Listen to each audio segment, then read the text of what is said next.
सत साहेब भगत जी परमात्मा कहते हैं कि अगर काल को पता चल जाए कि धरती पर परमात्मा आया हुआ है तो उसका जो है कलेजा फट जाए, डर के मारे हार्ट अटैक आ जाए।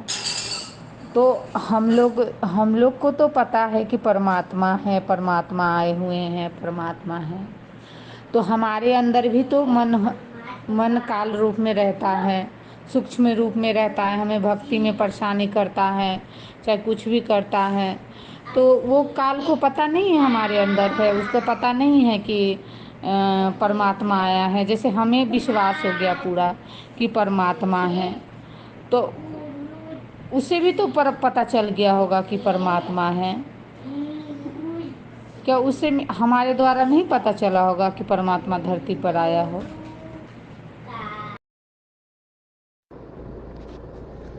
सत्साई बहन जी, भारत देश का राष्ट्रपति यानी पूरे देश का स्वामी, पूरे देश का पति और भारत देश का कोई सबसे गरीब भिखारी हो जो जिंदगी में कभी नहाता भी नहीं हो, लेटरिन के हाथ भी नहीं धोता हो, और एक ऐसी मैली कुचुली रेलवे लाइन के किनारे ऐसे झोपड़ी झापड़ी में पड़ा हो जहाँ पे सूअर वगैरह घूमते हों, लोग लेटरिन करते हों, बदबूदार पानी हो, मच्छर हों, हैं।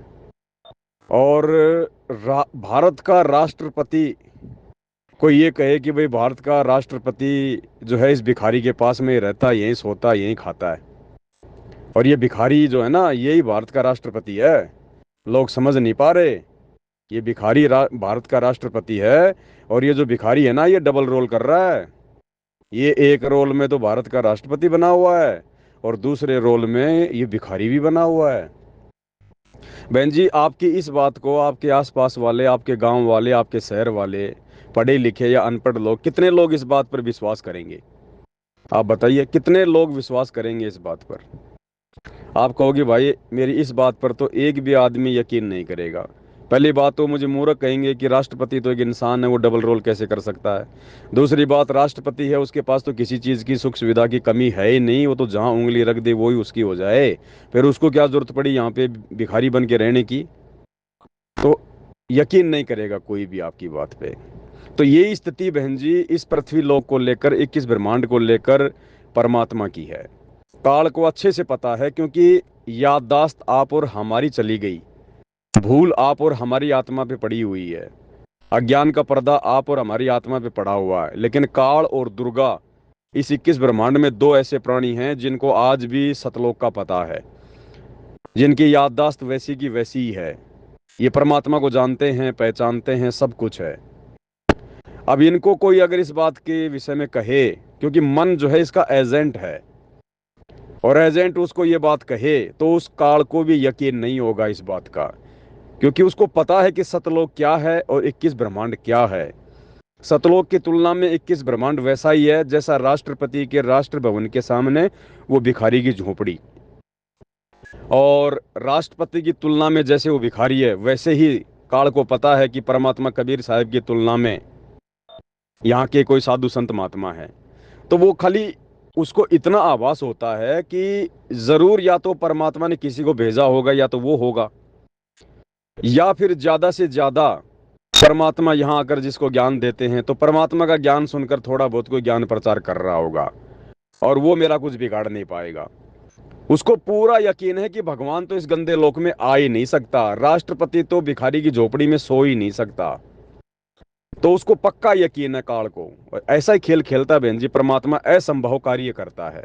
इसलिए गुरु जी कहते हैं कि काल को भी विश्वास नहीं होता कि वो परमात्मा भी ऐसे गंदे लोक में आता होगा, इसलिए उसको यकीन नहीं है बहन जी। मन जो है काल नहीं है, मन काल का एजेंट है। अब राष्ट्रपति या प्रधानमंत्री अपने एजेंटों की हर बात पे यकीन थोड़ी करते हैं। जो उनको जचेगी उसी बात पे राष्ट्रपति जो है यकीन करेगा, बाकी वो सलाह देता रहेगा।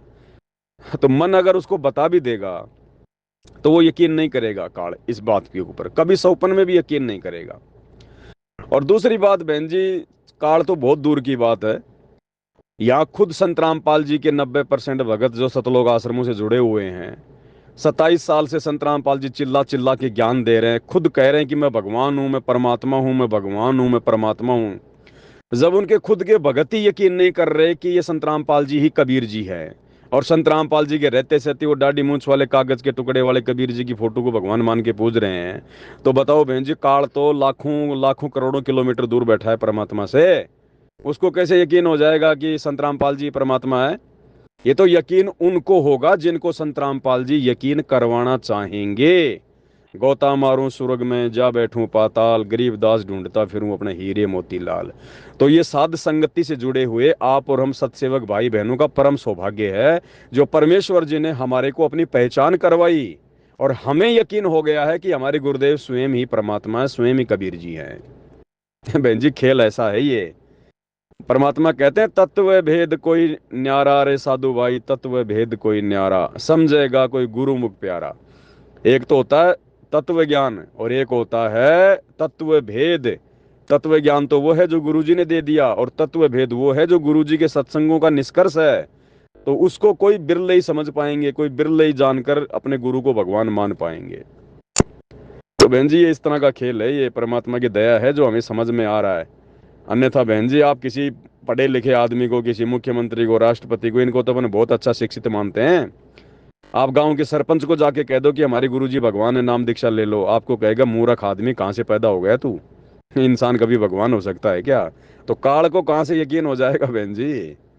ये तो आप और हमारा सौभाग्य है जो परमात्मा ने पहचान करवाई है। जीव भगवान को नहीं पहचान सकता। बंदी छोड़, सतगुरु रामपाल जी परमात्मा की जय हो।